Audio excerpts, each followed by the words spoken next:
नमस्कार दोस्तों, आप देख रहे हैं साइकोलॉजी शिक्षा हिंदी यूट्यूब चैनल। मैं हूं अवधेश, स्वागत करता हूं आप मोस्ट इंपॉर्टेंट क्वेश्चन सीरीज को आगे बढ़ाते हुए अब हम लोग अगले प्रश्न पर बात करेंगे।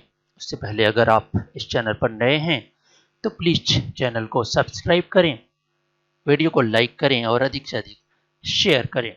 आइए देखते हैं। व्यक्तिगत अनुभवों का विशेष महत्व न रखते हुए कुछ सभी व्यक्ति कुछ न कुछ भाषा सीख लेते हैं। यानी कि व्यक्तिगत अनुभवों इंडिविजुअल एक्सपीरियंस का महत्व नहीं रखते हुए हर व्यक्ति कोई न कोई भाषा सीख लेता है। ये अभिकथन है। कोई बच्चा बड़ा होने पर कौन सी भाषा बोलेगा, यह उसके मस्तिष्क में पहले से निर्धारित होता है।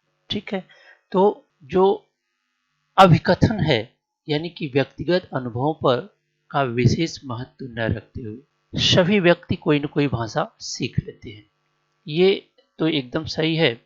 लेकिन कोई बच्चा बड़ा होने पर कौन सी भाषा बोलेगा, यह मस्तिष्क में पहले से निर्धारित रहता है। ठीक है, तो ये तो गलत है। हाँ, कोई भी बच्चा बड़ा होकर भाषा बोलेगा ये निर्धारित रहता है। इसके लिए आपने देखा होगा कि नाम चॉम्स्की ने एक बहुत ही बड़ा दावा किया। उन्होंने कहा कि मानव शिशु में, ध्यान दीजिएगा, मानव शिशु में जन्मजात एक ऐसा डिवाइस पाया जाता है मस्तिष्क में जिसे लैंग्वेज एक्वेशन डिवाइस कहा जाता है, एलएडी कहा जाता है। यह मस्तिष्क में पहले से मौजूद होता है, यानी जन्मजात मौजूद होता है, जिसके कारण ह्यूमन बेबी जो होता है वो भाषा सीख लेता है। यानी कि एलएडी जन्मजात होता है। लेकिन यहां पर क्या कह रहा है कि कोई बच्चा बड़ा होने पर कौन सी भाषा बोलेगा, यह उसके मस्तिष्क में पहले से निश्चित होता है। भाषा बोलेगा ये निश्चित होता है, लेकिन कौन सी भाषा बोलेगा ये निश्चित नहीं होता है। इसलिए जो आर होगा वो गलत होगा। और व्यक्तिगत अनुभवों का विशेष महत्व न रखते हुए सभी व्यक्ति कोई न कोई भाषा सीख जाते हैं, ये सही है। तो यानी कि ए सत्य है और आर गलत है। तो इस आधार पर जो ऑप्शन सही होगा वो ऑप्शन सही होगा सी।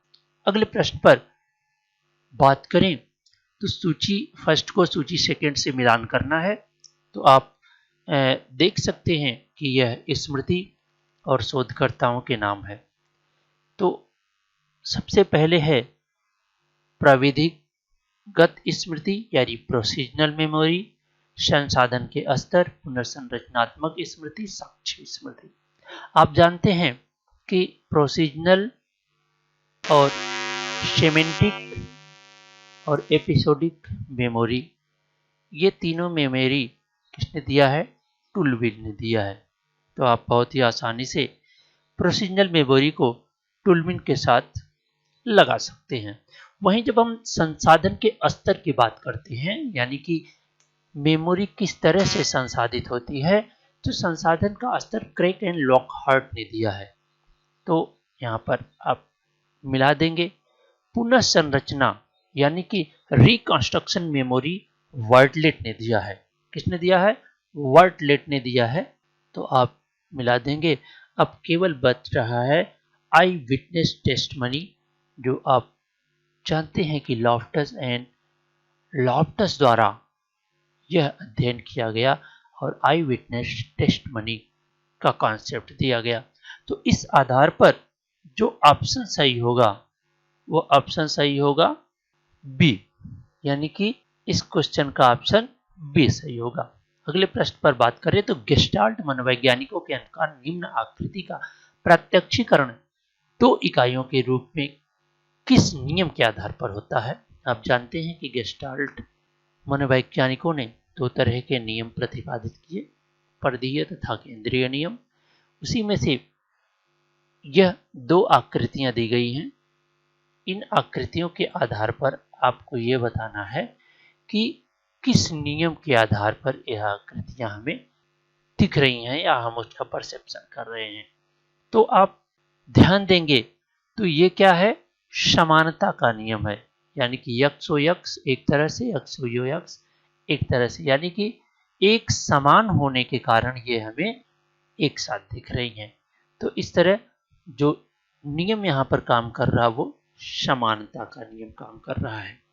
ठीक, अगले प्रश्न पर बात करें जो कि परिकल्पना क्या होती है, यानी कि यहाँ पर हाइपोथेसिस की सीधे सीधे डेफिनेशन की बात की जा रही है। तो आप जानते हैं कि किसी भी समस्या के प्रस्तावित समाधान को परिकल्पना कहते हैं, यानी कि अल्टरनेटिव जो हम विकल्प ढूंढते हैं उसी को परिकल्पना कहते हैं।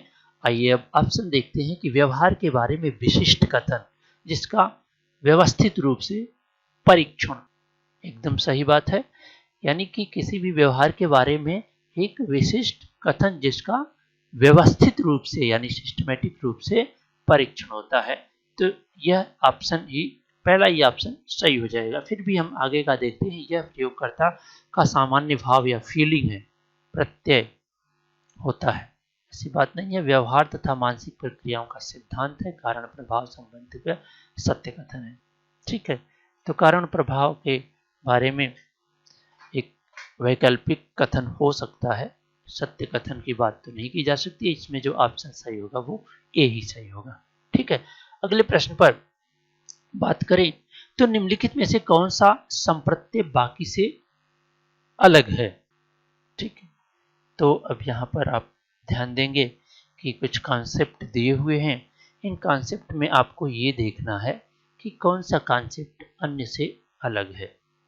तो यहाँ पे प्राइवेसी, जानकारी आधारित अनुमति, इंफॉर्मेंट कंसेंट एंड रिप्रेजेंटेटिव सैंपल, प्रतिनिधि, प्रतिदर्श, और क्या है ये, डिसेप्शन, धोखा। तो आप ध्यान देंगे तो तीन जो ऑप्शन हैं, जैसे आप एकांतता कह सकते हैं, जानकारी आधारित अनुमति और धोखा, ये एक तरह के संप्रत्यय हैं, जबकि अगर हम रिसर्च से देखा जाए तो ये एकदम अलग प्रश्न बनता है या ऑप्शन बनता है जो रिप्रेजेंटेटिव सैंपल के रूप में होता है। तो अब निम्नलिखित में से अलग कौन सा है, तो वो प्रतिनिधि, प्रतिदर्श है। आइए अगले प्रश्न पर बात करें तो किसी प्रयोग में दो समूहों के बीच अंतर जिसके चांस के आधार पर होने की बहुत ही कम संभावना हो को क्या कहते हैं। इसके आधार पर, चांस के आधार पर दो समूहों के बीच अंतर की सार्थकता ज्ञात करने की बात हो रही है यहाँ पे। तो दो समूहों के बीच जब अंतर की सार्थकता की बात करते हैं तो आप जानते हैं सांख्यिकीय दृष्टि से अर्थहीन गलत हो जाएगा। अविश्वसनीयता, सांख्यिकीय दृष्टि से असार्थकता, असार्थकता यहाँ लिख रहा है, लेकिन आप जानते हैं लेवल ऑफ सिग्निफिकेंट या स्टैटिस्टिकली सिग्निफिकेंट की बात करता है, जहां पर हम चांस के आधार पर बताते हैं कि यह दो समूहों के बीच अंतर कितना है। ठीक है, जैसा कि आप जानते हैं कि लेवल ऑफ सिग्निफिकेंट 95 या 91 स्तर पर किसी भी दो समूहों के मध्य अंतर की सार्थकता बताते हैं कि कितना चांसेज हैं कि दोनों के बीच अंतर होगा या नहीं होगा। अगले परीक्षण पर, अगले प्रश्न पर बात करें तो सूची फर्स्ट को सूची सेकेंड से मिलान करना है, क्योंकि परीक्षण है और उसका क्रिया का मापन है। आर्मीवीटा, डिजिट स्पॉन, क्यूसार टेक्निक और MAT। ठीक है, तो अब यहाँ पर हम मिलान करेंगे। तो आर्मीवीटा, आप जानते हैं कि जो आर्मीवीटा है यानी कि बुद्धि को मापन करने का एक परीक्षण जो विने एंड साइमन द्वारा आर्मीवीटा एंड आर्मी अल्फा बनाया गया था। तो आप बहुत ही आसानी से आर्मीवीटा को पहले बुद्धि से मिलाएं। दूसरा ऑप्शन बचता है डिजिट स्पॉन। डिजिट स्पॉन एक तरह की तात्कालिक स्मृति से संबंधित परीक्षण है, डिजिट स्पॉन, तो आप इसे तात्कालिक स्मृति से मिलाएंगे। Q short techniques, Q short techniques जो व्यक्तित्व का मापन करने के लिए, और वहीं MAT जो कि एक अभिप्रेरणा, मैट जो है वह अभिप्रेरणा का मापन करने का एक परीक्षण है। तो इस आधार पर जो ऑप्शन सही होगा वो होगा। तो अब हम देखें कि जो कूट दिया हुआ है तो कूट में कौन सा ऑप्शन सही होगा। तो इस आधार पर जो ऑप्शन सही होगा वो डी। ठीक है, अगले प्रश्न पर चलें। तो किस पद्धति के अनुसार थैलेमस में हलचल से सांवेगिक भाव और शारीरिक उद्बोधन साथ साथ, क्योंकि जानते हैं कि संवेग के कई सिद्धांत दिए गए, जेम्स लांजे, कैननबार्ड, स्केटर एंड सिंगर। इसी के आधार पर यह क्वेश्चन बना हुआ है कि थैलेमस में हलचल और सांवेगिक भाव और शारीरिक उद्बोधन, यानी कि सांवेगिक अनुभूत और शारीरिक व्यवहार दोनों साथ साथ होता है। तो यह कहाँ होता था? आप जानते हैं कि जेम्स लांजे, जो कि मानते हैं कि व्यवहार पहले घटित होता है और तब सांवेगिक अनुभूत होती है। ठीक, हाइपोथैलेमिक सिद्धांत कैननबार्ड का है। तो जाहिर सी बात है सांवेगिक भाव और शारीरिक अनुभूत के साथ साथ एक साथ घटित होना स्कैटर एंड सिंगर, जिसे संज्ञानात्मक सिद्धांत भी कहा जाता है, ड्यूअलिटी थ्योरी भी कहा जाता है। तो 28 का जो ऑप्शन सही होगा वो होगा सी सही होगा, यानी कि scatter and singer cognitive theory. अगले प्रश्न पर बात करें तो यहाँ पर भी सूची फर्स्ट को सूची सेकंड से मिलान करना है। सूची फर्स्ट में मनोवैज्ञानिकों के नाम दिए गए हैं और उनसे संबंधित कॉन्सेप्ट दिए गए हैं। तो सूची फर्स्ट में थॉमसन, जॉनसन, थर्स्टन और, तो हमने आपको बताया है, अगर आप इसमें से देखें तो GF और GC यानी कि तरल एवं ठोस बुद्धि, तरल एवं ठोस बुद्धि, प्राइमरी मेंटल एबिलिटी, प्रतिदर्श सिद्धांत, level first and level second. ठीक है, ये पिछले व्याख्यानों में हमने ये सारे ऑप्शन पर चर्चा की है। तो हम सबसे पहले थॉमसन की बात करते हैं। तो थॉमसन ने बुद्धि के लिए एक क्या प्रतिदर्श सिद्धांत प्रस्तुत किया, सैंपलिंग थ्योरी प्रस्तुत की, जो अत्यंत ही विस्तृत और महत्वपूर्ण सिद्धांत है। दूसरा, जॉनसन ने level first and level second दो तरह की बुद्धि की बात की, क्योंकि ये प्रोसीजरल मेमोरी के अंतर्गत आता है इनका सिद्धांत। तो इन्होंने कहा दो तरह की बुद्धि होती है, associate and cognitive ability, associate and cognitive, जिसको level first and level second कहा गया। वहीं अब जब हम थर्स्टन की बात करते हैं तो आप जानते हैं कि थर्स्टन ने बुद्धि की व्याख्या के लिए प्राइमरी मेंटल एबिलिटी दी, जिसे 7 मानसिक योग्यताओं, 7 मेंटल एबिलिटीज भी कहा जाता है।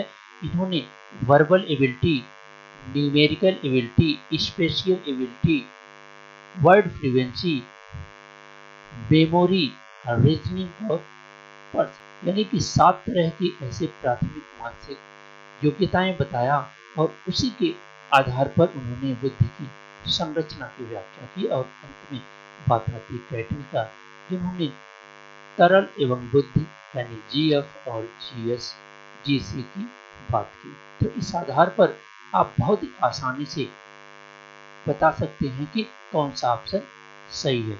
तो ऑप्शन सही हो जाएगा बी। इस सीरीज के अंतिम प्रश्न पर अगर बात करें तो पीड़ादायी उद्दीपकों के प्रति होने वाली मनोवैज्ञानिक अनुक्रियाएं मुख्यतः किससे संबंधित होती हैं? पीड़ादायी उद्दीपकों से संबंधित अनुक्रियाएं मुख्यतः किससे संबंधित होती हैं? ठीक, त्वक संग्राहक से, विहगामी स्नायु तंत्र से, अंतर्गामी स्नायु तंत्र से, मस्तिष्क प्रक्रम से।